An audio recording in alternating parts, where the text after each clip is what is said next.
Meus irmãos, a paz do Senhor, bom dia, tudo bom? Alegria estarmos aqui mais uma vez reunidos para poder estudarmos a palavra de Deus.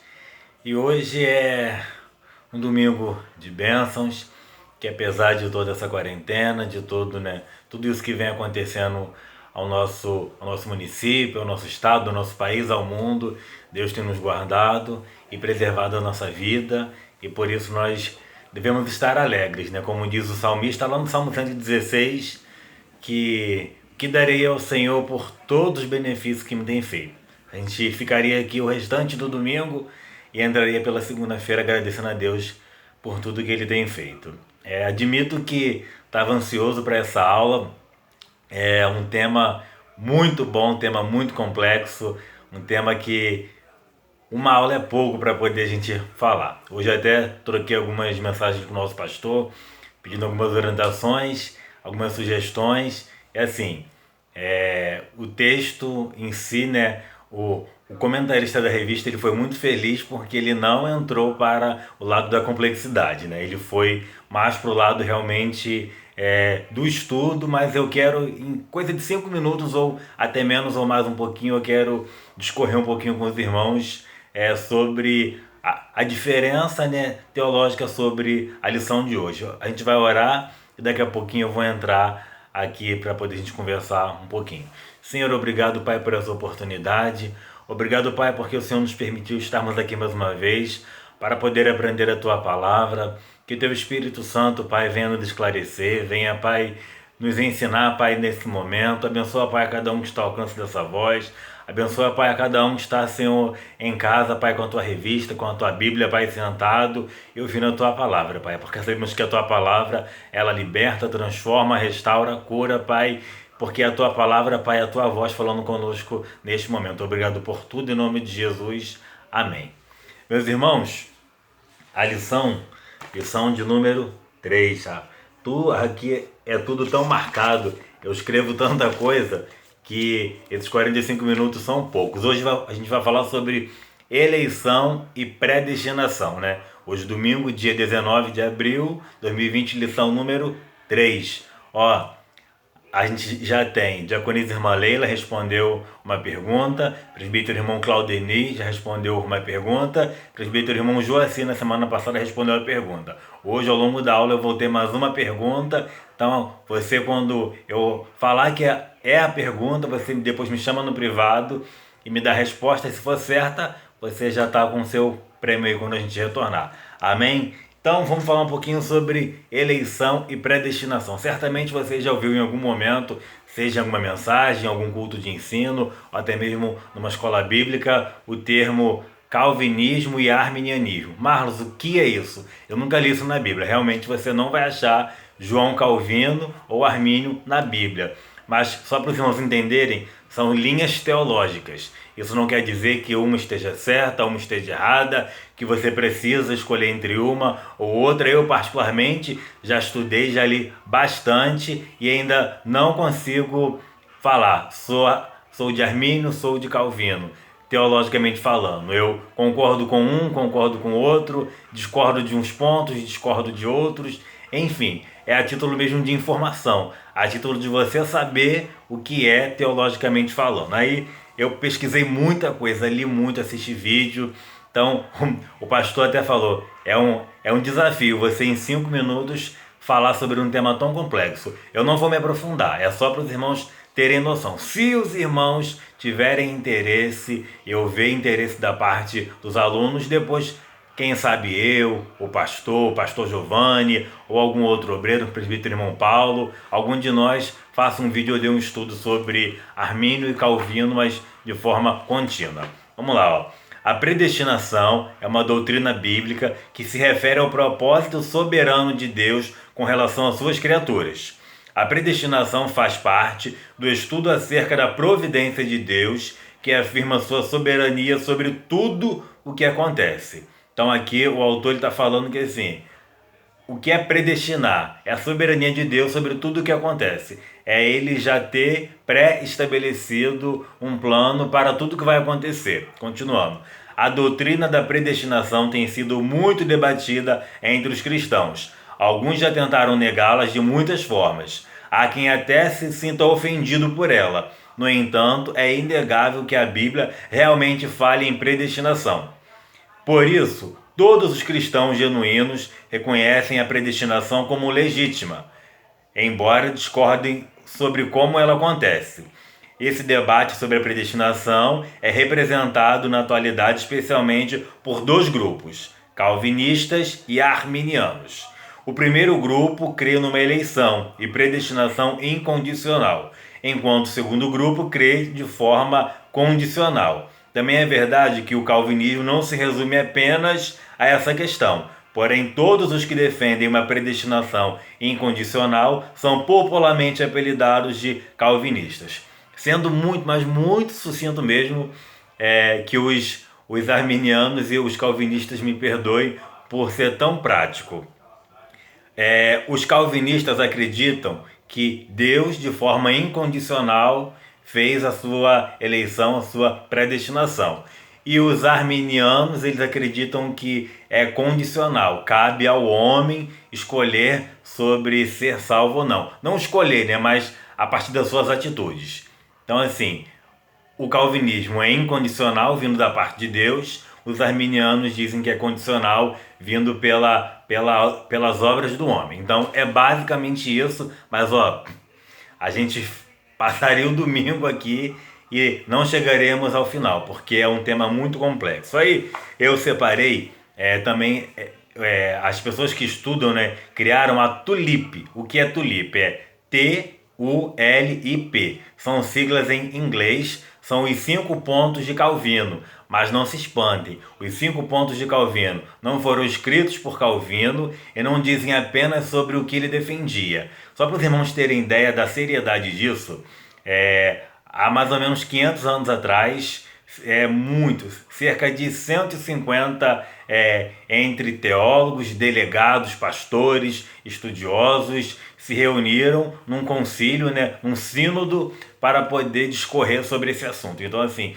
não é algo que alguém, um curioso, chegou e fez, não. Tem estudo, os dois têm versículos bíblicos, tem embasamento bíblico, mas é forma de interpretação. Então, voltando ao que eu falei no início, isso não quer dizer que um esteja certo ou errado. É uma interpretação que, a título de informação e de ensino, é bom que os irmãos saibam.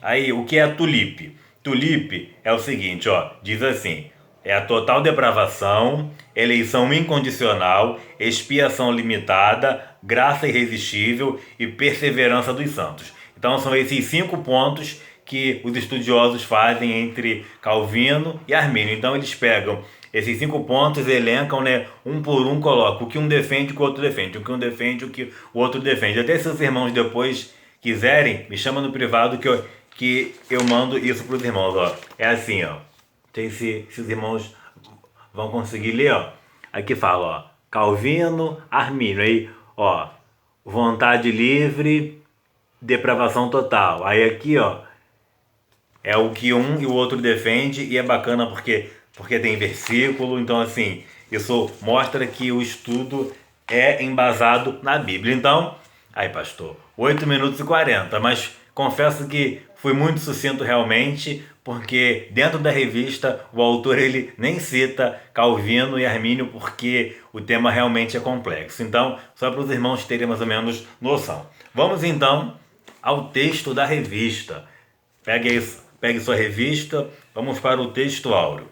Como também nos elegeu nele, antes da fundação do mundo, para que fôssemos santos e irrepreensíveis diante dele em amor, e nos predestinou para filhos de adoção por Jesus Cristo, para si mesmo, segundo o beneplácito de sua vontade.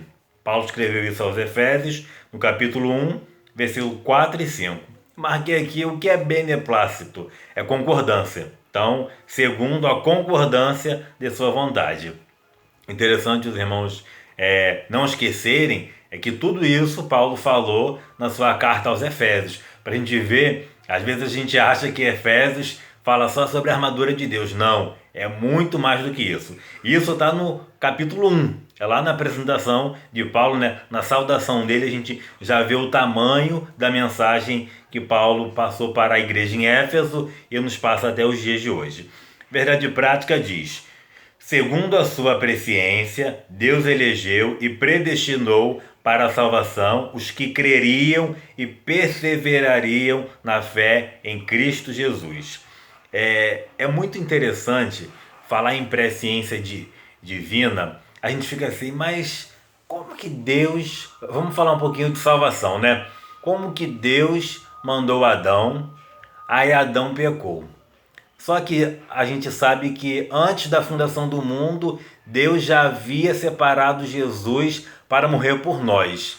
Mas se Deus sabia que Adão ia pecar, por que Deus mandou Adão e não mandou logo Jesus? E há quem diga, uma linha teológica, que Jesus é o segundo Adão.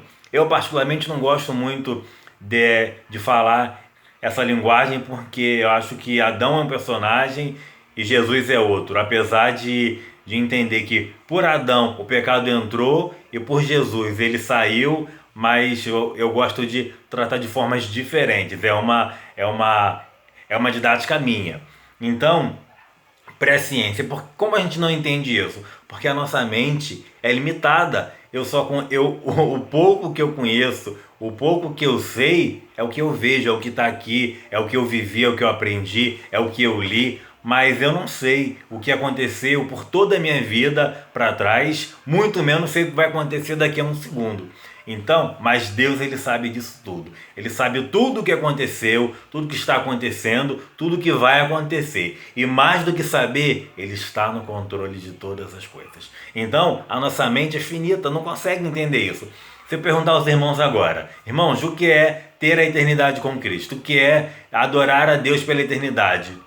A gente não sabe, a gente não tem noção do que é eternidade. A nossa mente é finita, então a gente não consegue compreender infinidade. Por isso que a gente não consegue entender essa presciência de Deus, porque a nossa mente é limitada, é finita. Amém, meus irmãos? Volto a falar a importância dos irmãos lerem isso daqui, ó. Se os irmãos verem tudo isso que está em amarelo, são textos que eu li e agregaram ao meu estudo hoje da lição. Amém? Não vai dar para poder a gente ler tudo, porque senão a gente não sai nem da introdução. Eu marquei aqui na terça-feira o texto que está lá em 1 Timóteo capítulo 2, versículo 4, que diz assim, aí aqui é o comentário do autor. Deus oferece a salvação a todos, mas nem todos a recebem. Isso é muito legal, porque isso mostra que a vontade de Deus é que todos se salvem, mas nem todos recebem isso. Então depois você leia lá essas referências que eu tenho certeza que vai agregar ao seu estudo de hoje. Vamos entrar então, já lá na introdução. A eleição está na página 19. A eleição e a predestinação são termos importantes na compreensão da doutrina da salvação. Aí estamos numa escola. Eu volto aqui, eu separei outro texto. Irmãos, o que eu tenho de texto, doutrina da salvação. Mas o que é isso? O que é doutrina da salvação? Certamente você já ouviu falar em teologia sistemática. É uma matéria bem difícil aí para os teólogos que estudam, para os seminaristas. O pastor já passou por isso, presbítero irmão Moisés e tantos outros, pastor Giovanni, e assim como exegese, muitas matérias, mas a teologia sistemática ela é muito legal. Ela é chamada de espinha dorsal da Bíblia, porque ela pega 10 estudos, né? Ela pega 10 tópicos para falar sobre teologia, né? Ela vem explicando tudinho. Aí eu separei aqui rapidinho, são só os nomes, ó. A teologia sistemática está dividida em 10. Ela fala a doutrina de Deus, a doutrina de Cristo, a doutrina do Espírito, a doutrina da Bíblia, a doutrina dos anjos, a doutrina do homem, a doutrina do pecado, a doutrina da salvação, a doutrina da igreja e a doutrina dos últimos dias. Então hoje, se a gente fosse falar sobre a doutrina sistemática, aqui seria a da salvação. né, que é chamado de soteriologia. Então isso é uma ramificação da teologia sistemática, por isso chamada aqui de doutrina da salvação. Aí esses vocábulos ligados entre si elucidam o plano divino de salvar os pecadores. Que vocábulos? Eleição e predestinação. Aí, interessante, eu achei que o autor dessa revista ele conseguiu abordar um tema tão complexo, mas de uma forma muito leve e muito boa de se estudar. Ele fala que eleição e predestinação ligados entre si, eles mostram um plano divino de salvar os pecadores, ou seja, ele trata os dois como um. Ele pega as duas partes, encaixa e trata como uma só. Eu achei isso muito, muito, muito bacana mesmo. Então aqui ele diz isso, que eleição e predestinação são para mostrar, né, o plano divino para nos salvar. Vamos lá para um. Eleitos para uma vida santa e irrepreensível. Antes da fundação do mundo, Deus planejou salvar e capacitar para uma vida de santidade os que ele elegeu de antemão. Foi aquilo que eu estava falando no meu exemplo, né? Antes de Deus criar os céus, a terra, o homem e tudo o que há na terra, ele já havia planejado salvar e capacitar para uma vida de santidade. Então, assim, ele quer o nosso bem, né? Ele quer o nosso melhor, ele quer a nossa plenitude. Por isso que ele fez um plano de salvação. Vamos lá, avançando a eleição divina. Irmãos, eu não estou lendo tudo, não. Se os irmãos verem aqui, tem algumas coisas marcadas, porque se eu for ler tudo, a gente não consegue fazer em 45 minutos. Vamos lá, ó. Aí ele fala assim, ó, Paulo menciona 3 aspectos para a eleição divina. Em quem fomos escolhidos? Fomos escolhidos em Jesus, por isso que essa eleição é cristocêntrica. Lembra que eu falei, acho que foi na primeira aula, sobre cristocêntrico, teocêntrico? 2. Em que tempo se deu essa escolha? O tempo é dito como antes da fundação do mundo. Também está lá no versículo 4 do primeiro capítulo de Efésios. E 3. Qual a finalidade? Para que fôssemos santos e irrepreensíveis. Então a vontade de Deus é para que a gente seja santo e irrepreensível, sem mácula, sem pecado, sem acusação, para que possamos viver em santidade com Ele, porque Ele é santo, e para que a gente esteja com Ele, nós também devemos ser santos. Aí fala aqui assim, ó, nossa declaração de fé assevera que Deus elegeu a igreja desde a eternidade, antes da fundação do mundo, segundo a sua presciência.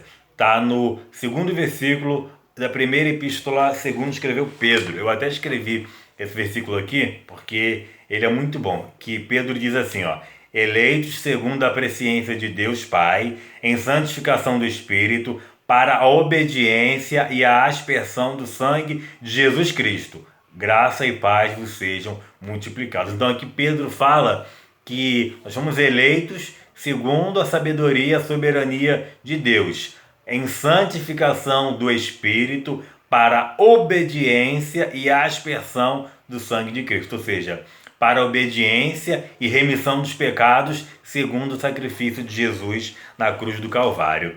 Irmãos, essa declaração de fé, eu até anotei um pouquinho mais à frente, mas eu já vou falar.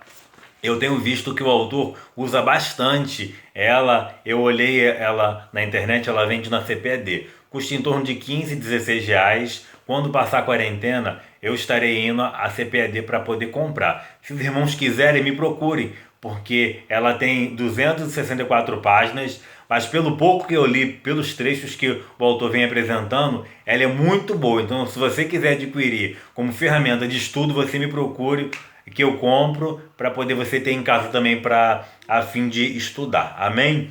Então, vamos para o tópico 2. 2. As condições da eleição. Aqui, ele também usa a Bíblia de estudo pentecostal. Aí ele fala que essa Bíblia ensina que a eleição para a salvação em Cristo é oferecida a todos e torna-se uma realidade para cada pessoa de acordo com seu prévio arrependimento e fé. Ou seja, essa eleição, essa salvação é oferecida para todos, mas para isso a pessoa tem que se arrepender e ter fé, porque senão essa pessoa não é alcançada. Aí, um pouquinho mais à frente, fala assim, ó, entretanto, esse meio não é meritório e ninguém pode cumpri-lo sem a graça de Deus. O que é meritório? Não é pela sua obra, não é pelo seu mérito. A gente fala muito dentro do mundo administrativo sobre meritocracia. Ah, você recebeu um cargo porque você mereceu. Não é porque você é bonito, é feio, sabe falar, tem dinheiro. Não, é porque você mereceu, é pelas suas obras. Sendo que a salvação ela não é por merecimento, ela é por arrependimento e por fé. E ninguém consegue isso sem a graça de Deus, né? A graça que é um favor imerecível vindo do nosso Deus. Desse modo, fomos eleitos por iniciativa divina por causa da graciosa obra de Cristo e não pelas nossas obras. Interessante, irmãos. Falar sobre graça, enquanto eu estava estudando, eu até me emocionei. A graça, né?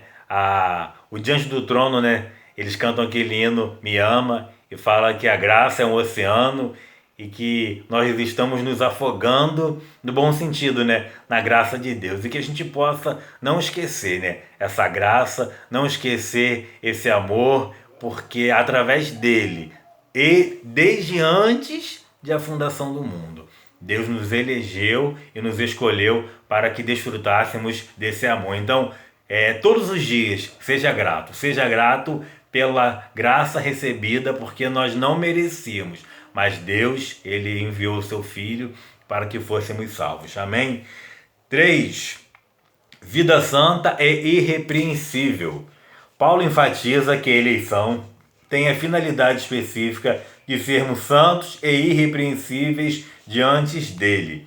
Então ele fala que especificamente tem essa finalidade.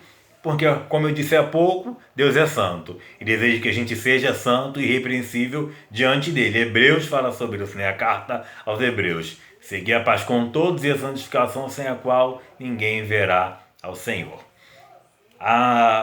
E fala ainda que o vocábulo grego, né,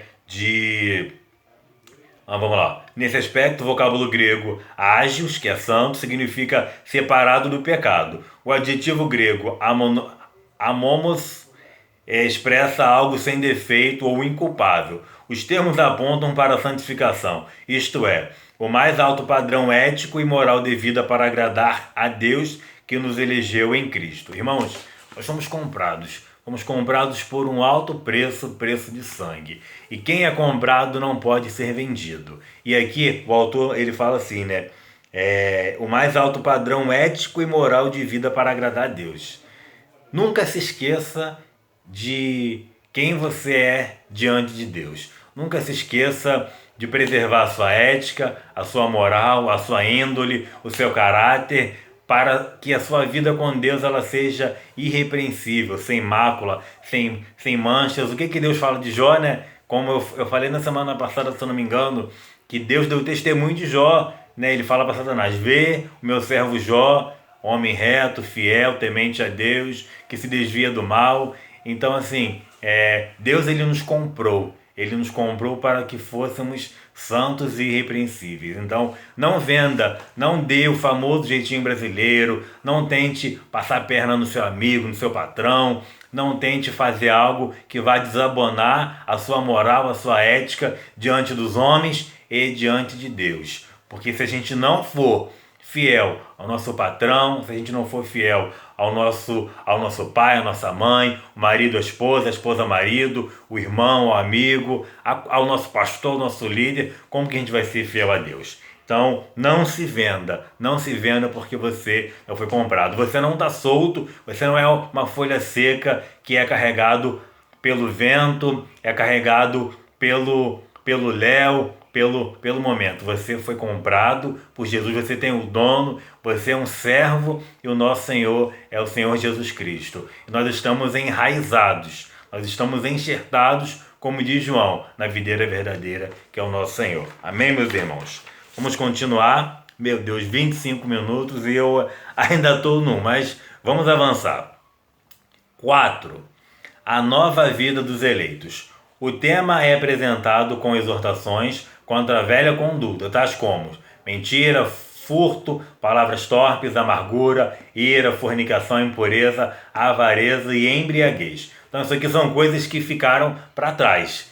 A nova vida, você não faz nada disso. É uma nova vida. Deus é um Deus de novidade de vida. Tudo isso aqui ficou para trás. Se você ainda pratica isso daqui, você precisa deixar as obras da carne para começar a frutificar no Espírito. Aí o autor fala assim, somente o Espírito Santo capacita o crente para esse novo estilo de vida. Está lá em Gálatas 5:22, que fala exatamente isso que eu acabei de falar.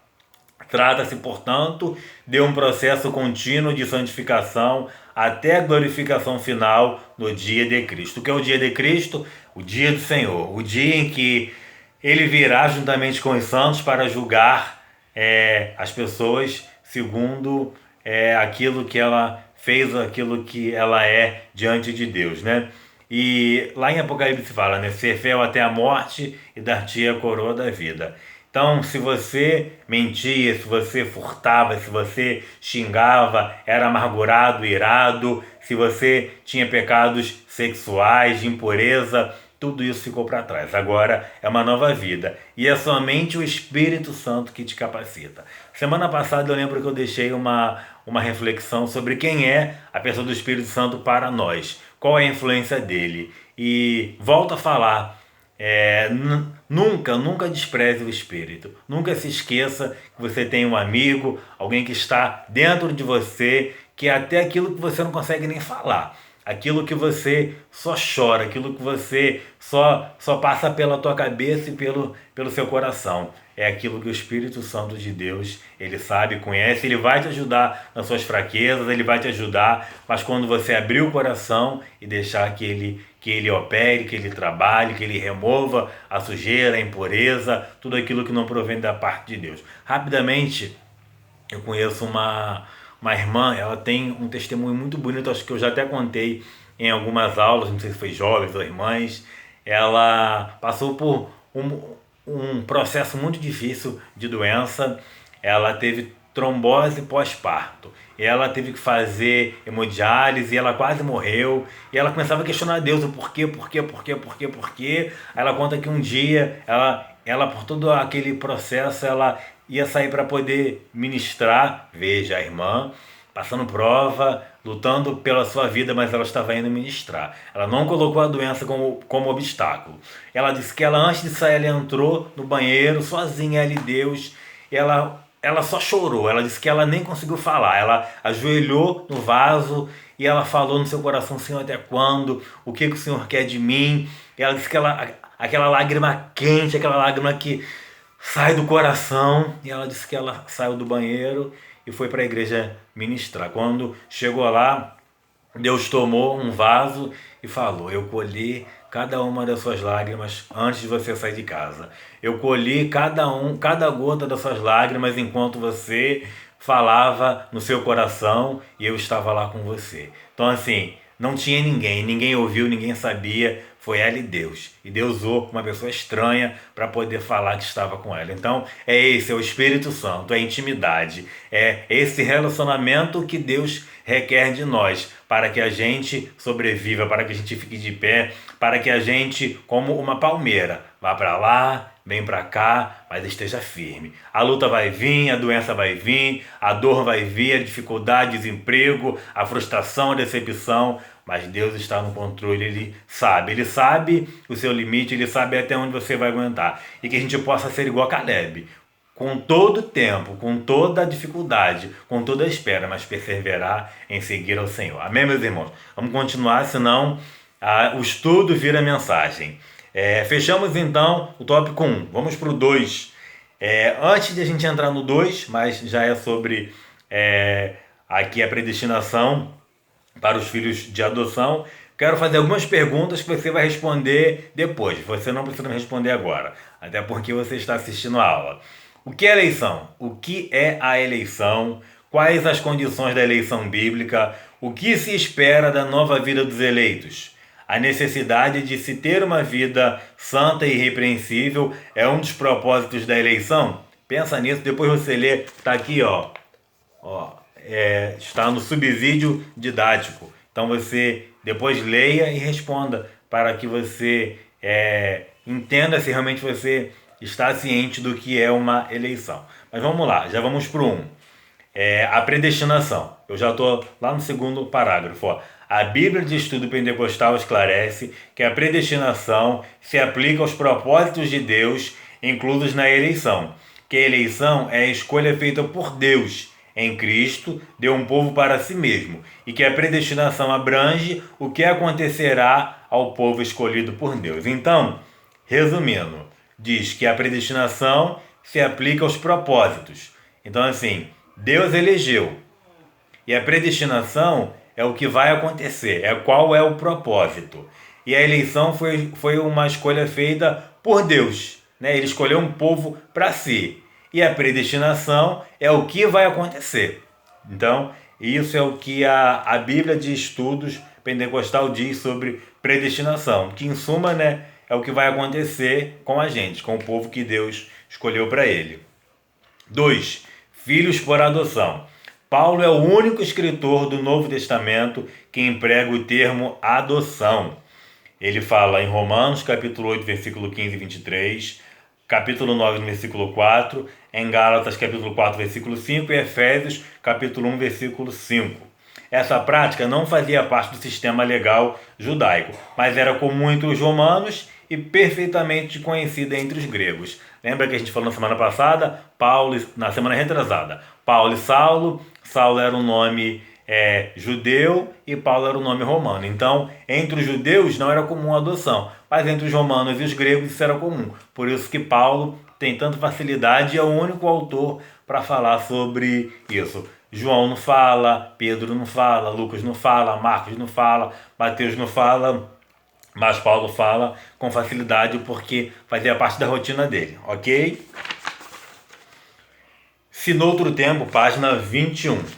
Se noutro tempo éramos estranhos e inimigos de Deus, agora estamos reconciliados com Ele em Cristo e somos seus filhos. Então, outrora não tínhamos direito, agora fomos adotados e temos direito, fomos reconciliados com o Senhor. Aí, avançando no tópico 3, fala assim, os privilégios da adoção. Deus criou o ser humano para estar em comunhão com Ele. Mas aí o que aconteceu? O pecado de Adão e Eva rompeu essa dádiva, como está lá em Gênesis, capítulo 1, versículo 26.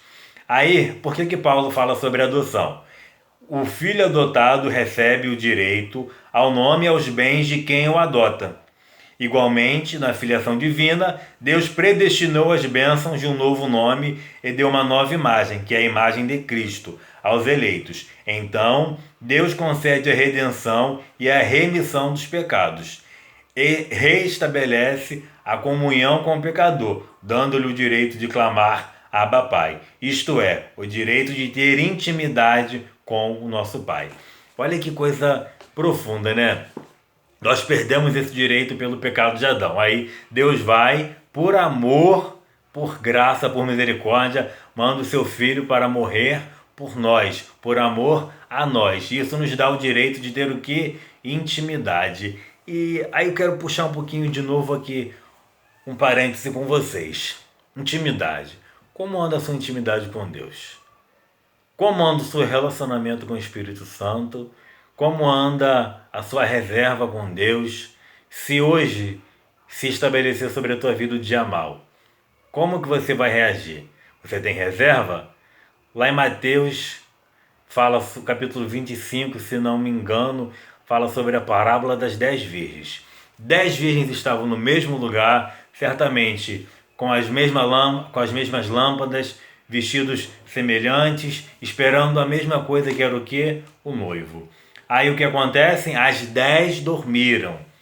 Aí o que acontece depois disso? O noivo chega. Quando o noivo chega, 5 tinham azeite reserva. 5 estavam com as lâmpadas apagadas. Só podia entrar quem tinha azeite. Quem não tinha azeite correu para comprar. E quem tinha, pôde entrar. Essa reserva é o nosso relacionamento com o Espírito Santo. Se hoje você dormir e o noivo bater a sua porta, você tem reserva para se encontrar com o noivo ou você vai ter que correr para poder buscar reserva? Você tem orado? Você tem acordado nas madrugadas? Você tem colocado o teu joelho no chão para poder se encher? E mais do que isso, para se encher, você tem que estar curado. O vaso tem que estar perfeito.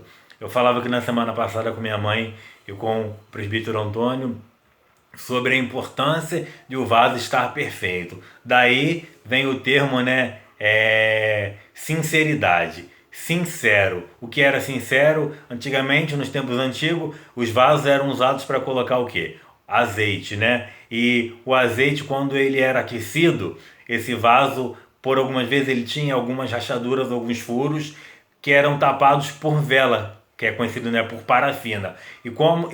Quando a vela é aquecida, o que ela faz? Ela derrete. Quando o azeite era aquecido, essa vela derretia e o líquido era perdido, ele começava a vazar. Então, o que o comprador fazia? Ele chegava para comprar aquele vaso, ele pegava o vaso, passava fogo, uma vela, né, por dentro do vaso. Se tivesse qualquer vestígio de parafina encobrindo o defeito, ela derretia e aparecia aquela imperfeição. Trazendo isso para o mundo espiritual, quando o Espírito Santo, o fogo do Espírito entra em nós, ele expõe qualquer coisa que está imperfeita. Só que diferente do vaso, né, do fogo, que quando está imperfeito não tem mais jeito, nós estamos na mão do oleiro. O Espírito Santo ele vai entrando, vai curando, vai tratando, se possível for, se necessário for, ele quebra e refaz, e com as mãos do oleiro tudo vai se consertando, tudo vai se arrumando, tudo vai se ajeitando, para quando a gente for cheio, a gente não perca o conteúdo. Então, daí veio o termo sincero, sem cera, né? Para que a gente possa estar com sinceridade diante de Deus, para que o Espírito Santo entre e o teu fogo tire tudo aquilo que é imperfeito. Elias, quando Elias foi pedir fogo, né, lá com os profetas de Baal, o que ele fez? Ele tirou tudo aquilo que atrapalhava, ele tirou a lenha que não servia, ele tirou a cinza, ele tirou as pedras, ele arrumou, consertou o altar para depois ele pedir fogo. Então, pense, como está o teu altar hoje? Como está, né, o teu vaso? Como você está diante de Deus para que o Espírito Santo te encha? Antes de pedir para que ele te encha, peça para que ele te conserte, para que ele te quebre e te faça de novo, quantas vezes forem necessárias. Vai doer, vai sangrar, mas vai valer a pena. Amém, meus irmãos?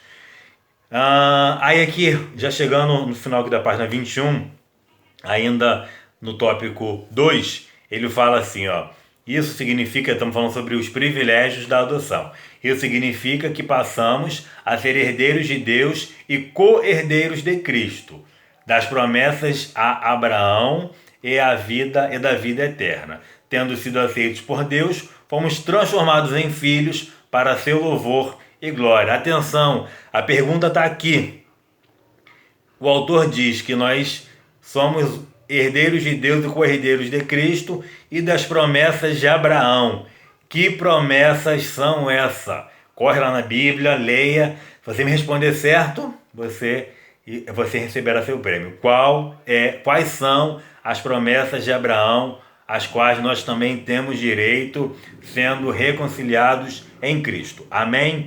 Vamos lá, vamos para o 3. Lá no subsídio teológico, ele tem um texto que diz assim, ó: a predestinação do crente leva-o a ser conforme a imagem de Cristo. Assim sendo, todos somos exortados a perseverar até o fim. Aquele que perseverar até o fim será salvo. Está lá em Mateus 24:13.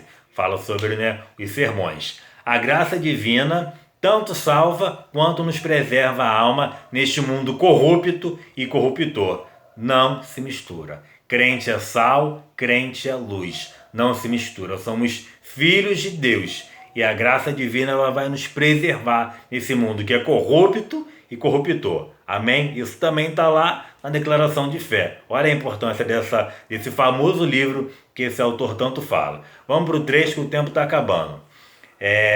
A sublimidade do propósito divino na predestinação. Lá no 1 diz assim, ó: predestinação e salvação.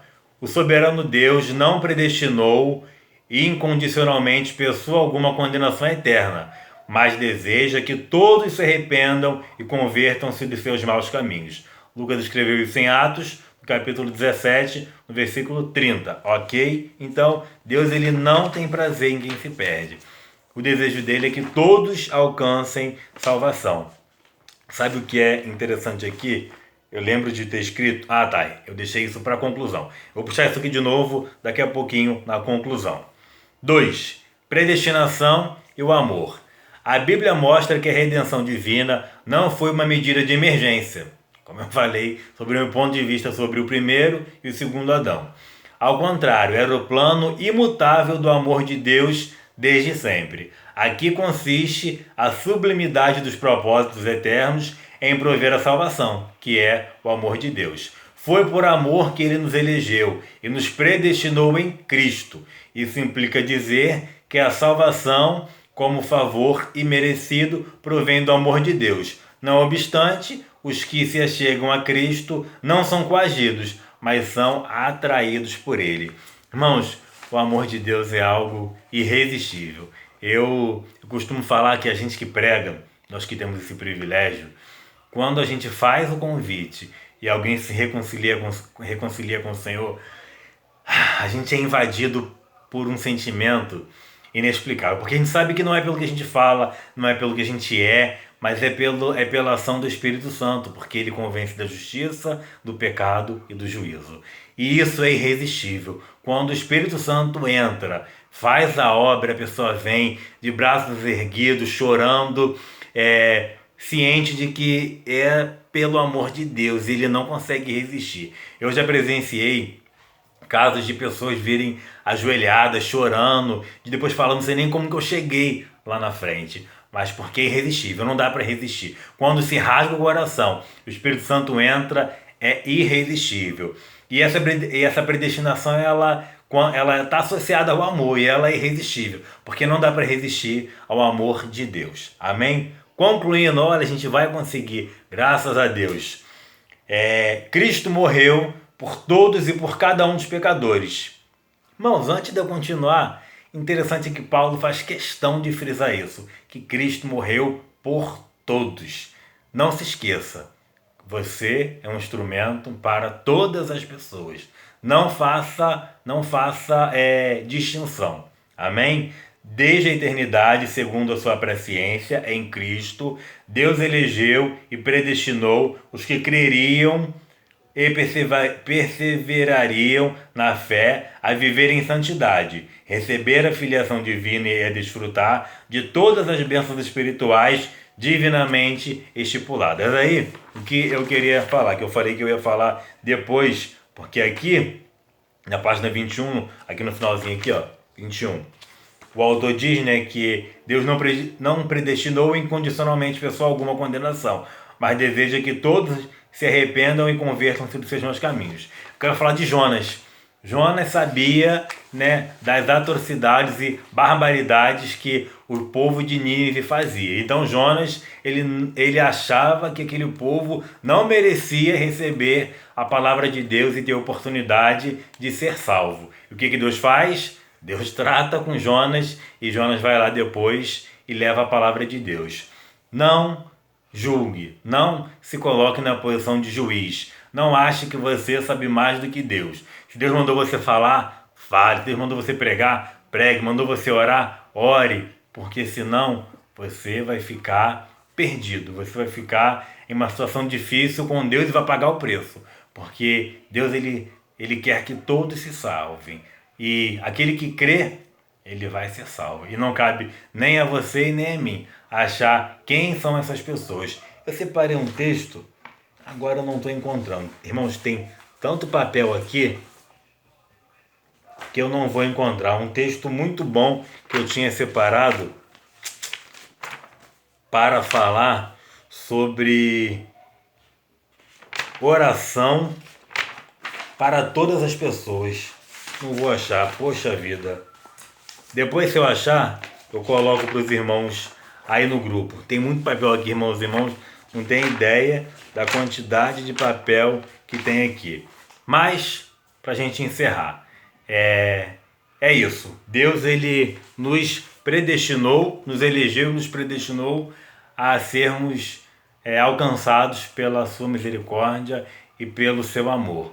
E que a gente possa a cada dia buscar, entender e usufruir desse amor, para que a gente não fique confundido ou perdido no meio do caminho, porque a vontade de Deus é que a gente se salve e seja alcançado por esse amor, por essa graça, para que a gente se reconcilie e vive eternamente com o nosso Senhor. Amém? Vamos orar, vamos agradecer a Deus por esse momento. Desculpa, foi corrida a aula, é um tema muito complexo, mas foi a forma com que eu estudei. O Espírito Santo me deu sabedoria para que a gente pudesse, de maneira simples e sucinta, estudar sobre esse assunto. Se os irmãos tiverem desejo e quiserem, depois me procurem que a gente conversa um pouquinho mais, e havendo tempo a gente faz um vídeo só sobre Calvino e Armínio. Amém? Vamos orar. Senhor, obrigado, Pai. Obrigado pelo Teu amor, pela Tua graça, pelas Tuas misericórdias. Que a cada manhã, Pai, a gente venha, Pai, a gente venha entender, a gente venha, Pai, lembrar e ser grato, Pai, a Ti pela Tua graça, pelo Teu amor e pelo sacrifício do Teu Filho, Pai, na cruz do Calvário.